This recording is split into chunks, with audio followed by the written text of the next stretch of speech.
What's up, everybody? My name is Brian. I'm a small business owner, a real estate investor, and an avid side hustler. Welcome to my channel and my grocery store. So you're looking to be debt-free. In this video, I'm gonna outline a strategy that uses basic human psychology to keep you motivated and on track to finish the deed. Okay, so are you making minimum payments on your debts and then occasionally, as funds are available, making some extra payments here and there at random? If so, that is definitely not the most strategic way to eat an elephant. Not really eat an elephant. If our goal is financial independence, then getting rid of bad debt is one of the most important steps on that journey. What is bad debt? Bad debt is any debt that doesn't earn a return for us, either in cash flow or in asset appreciation. And short of a large windfall like robbing a bank or, winning the lottery, don't rob a bank, you'll go to jail. This method of paying off debt, in my opinion, is the strategy that's most likely to keep you engaged for the entire length of the process so that you can actually get your debts paid in full. So here we go, let's kill some debt. Okay, so first things first,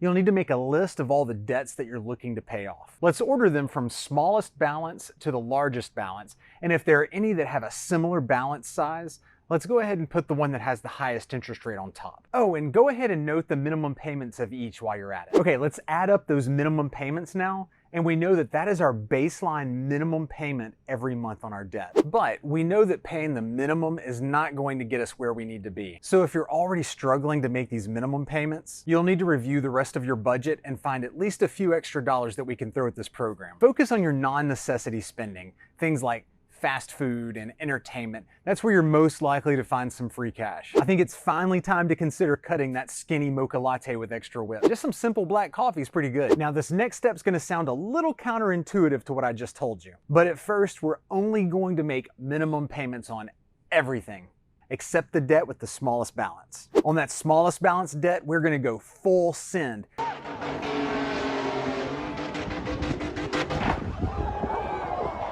With every single penny that you found when you did your budget review. Take every extra penny that you can scrounge up and put it all on that smallest balance debt. And every single month, you'll continue to do this until that smallest balance is paid in full. As a side note, some lenders apply payments differently than others. Make sure to contact your creditors with each payment and instruct them to apply those extra funds as a principal payment. Do not apply them to the next month's payment. I know this seems a little odd and it doesn't seem like it should matter, but it does. We want to be sure that this money is paying down the principal or the outstanding balance, not just being applied to the next month's payment. If it's applied to the next month's payment, they're essentially just giving you a credit on your account so that your next month's payment either isn't due or it's reduced by the amount you paid over the minimum. But that's not what we want. We want the principal paid down so we can eliminate as much interest as possible. I know, it's really confusing. Okay, let's take a step back for a second. What is the psychology involved here that's going to keep us engaged? Well, it's really simple.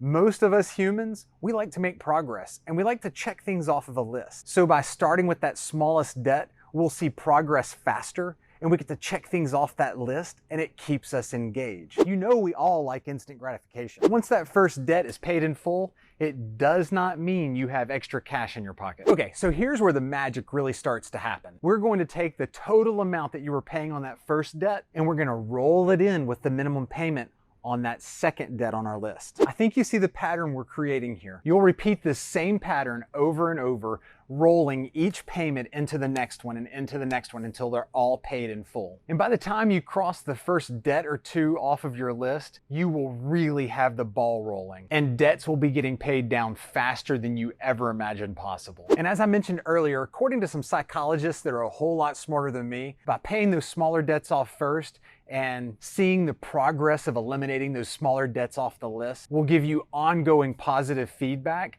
and that feedback will keep you engaged in the process. Okay guys, real talk. Let's have a quick discussion about debt going forward. If your goal is financial independence, either because you want to be rich or because you want to retire one day, you have to learn to control your spending. If you've watched any of my other videos, I've said this time and time again. Controlling your spending is the most important line item in getting you toward financial independence. Now that you're free from the shackles of that bad debt, let's keep it that way. You need to remember that everything you purchase has a cost, and that cost is much more than the amount of cash that you handed over for it. You also have to consider the loss of earnings or the opportunity cost of that money had you invested it instead of spent it. So just as a simple illustration, a $100 purchase could cost you around $600 in retirement. And here's the math behind that. $100 at a 6% rate of return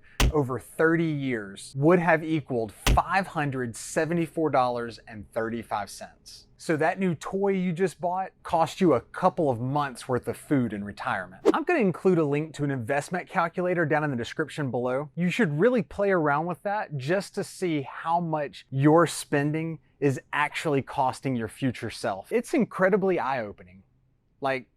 Incredibly eye-opening. Well guys, I think that's where I'm gonna leave this one. I sincerely hope you found value in this video, and I hope that you'll take the steps to get to that goal of being debt-free. You will not regret it. And guys, if you'd like to see more videos involving money and entrepreneurship and real estate, hit that subscribe button for me. Also hit that like button and the notification bell. That would really help me out with the almighty YouTube algorithm. They don't like me right now, so I need your help, and I would really appreciate it. Please. As always, thank you for your time, and I'll see you in the next one. Bye.